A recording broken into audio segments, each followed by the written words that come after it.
When disaster strikes, why do some people freeze while others act decisively and survive? In The Unthinkable, Amanda Ripley explores the psychology of disaster survival and reveals what separates those who make it out alive from those who don't. By interviewing survivors and experts, Ripley provides a fascinating and sometimes unsettling look at how our brains respond to crises. In this audiobook summary by AudiblePages, we'll take a deep dive into the human psyche under extreme stress. You'll learn how to prepare mentally for the unthinkable, understand the stages of disaster response, and develop survival strategies that could save your life. By the end, you'll have a new appreciation for the power of preparation and the resilience of the human spirit. Chapter 1. Denial. The first stage of disaster response. Ripley starts by explaining that denial is a common first reaction to disasters. Our brains often struggle to process the reality of a crisis, leading to delays in taking action. Ripley shares stories of people who lost precious time because they couldn't believe what was happening, and she highlights the importance of recognizing denial and acting quickly. Think about how much safer you'd be if you could overcome denial in a crisis. Ripley teaches that acknowledging danger is the first step to survival. Practice situational awareness in your daily life. Pay attention to your surroundings and mentally rehearse how you would respond if something went wrong. Chapter 2. Deliberation. The search for information. Once denial fades, people enter the deliberation stage. Ripley explains that during this phase, our brains search for information and try to make sense of the situation. The problem is that in a disaster, time is critical and hesitation can be deadly. Ripley emphasizes the need to prepare in advance and make decisions quickly. Consider how much more confident you'd feel if you knew how to deliberate efficiently in a crisis. Ripley teaches that mental preparation can save valuable seconds. Create a mental or physical checklist of actions for different emergencies.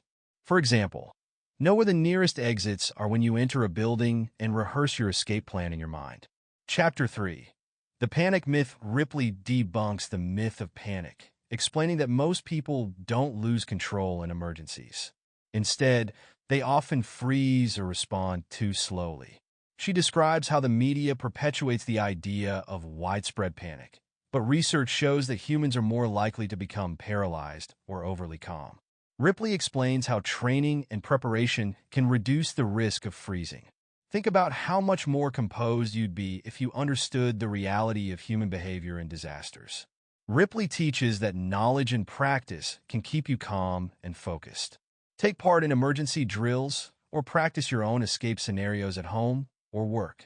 Familiarity with your options can help you act quickly when it matters most. Chapter 4. The role of experience and training. This chapter focuses on the importance of experience and training in disaster survival. Ripley shares stories of people who survived because they had previous training or had mentally prepared for emergencies. She explains that practice rewires the brain, making it easier to respond effectively when under extreme stress.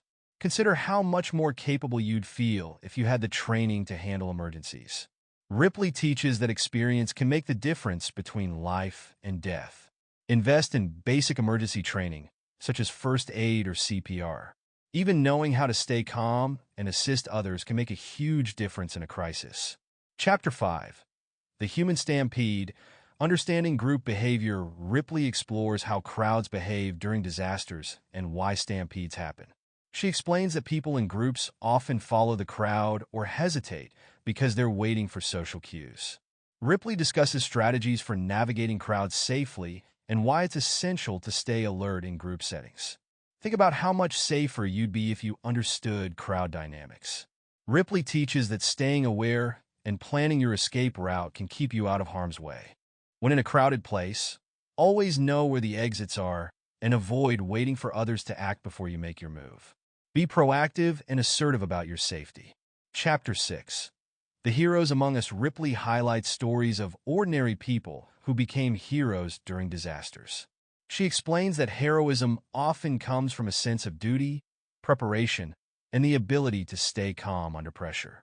Ripley discusses how people can train themselves to be more heroic by developing situational awareness and a helping mindset.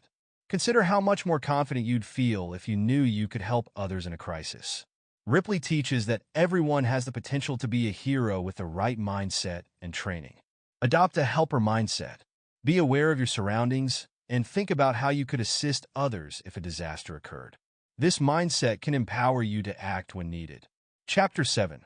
The Survivor's Mindset. In the final chapter, Ripley examines the qualities of people who survive disasters. She explains that survivors are often optimistic, adaptable, and able to stay focused on their goals. Ripley shares psychological strategies that can help you develop a resilient mindset, such as staying positive and breaking tasks into manageable steps. Think about how much more resilient you'd be if you adopted the survivor's mindset. Ripley teaches that optimism and adaptability can greatly increase your chances of surviving a crisis. Cultivate a positive outlook and practice adaptability in your daily life. When faced with challenges, break them down into smaller, manageable tasks to keep yourself motivated and focused. Practical advice and wrap-up. Amanda Ripley's The Unthinkable is a must-read for anyone who wants to understand and prepare for disasters. By learning about denial, deliberation, and the survivor's mindset, you can be better equipped to handle emergencies and help others. Remember, preparation isn't about living in fear. It's about empowering yourself to act when it matters most. Start today by taking one small step to prepare, whether it's learning a new survival skill, practicing situational awareness, or running an emergency drill with your family. Being ready can make all the difference.